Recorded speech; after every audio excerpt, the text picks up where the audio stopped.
السلام عليكم. اليوم جيتكم بوزلوف.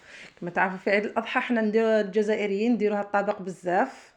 فقته مع خبز كوشه، يعني جا طايب ما شاء الله. شوفوا كيفاش جات المرقه، الله يبارك.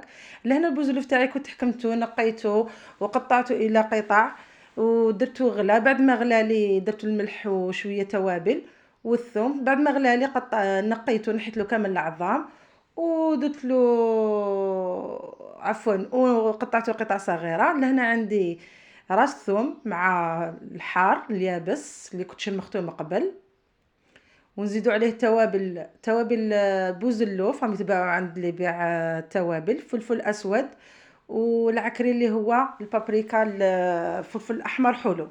ندرسوهم مليح في المهرز ولا تحبوا في الاشواق، كل واحد واش يحب. هكذا بهذه الطريقه، ونزيدوا لها غير شويه ماء باش ما تنحرقليش كي نديرها تتقلى.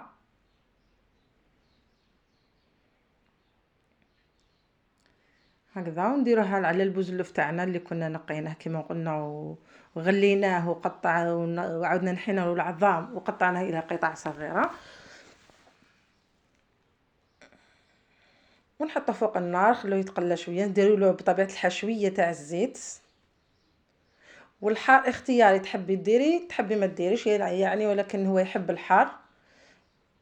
ولهنا عندي ملعقه ماشي كبيره ماشي معمره بزاف تاع طماطم مصبره،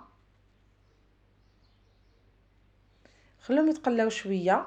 ومن بعد لهنا المرق اللي كنت غليت فيه البوزلوف تاعي هذاك نديرو منه شويه، ما نكملوش كامل به، والباقي التمراق نكملو بالماء العادي. ولا هنا النتيجه النهائيه، شوفوا كيف خرج لي ما شاء الله. عليكم على تجربوه.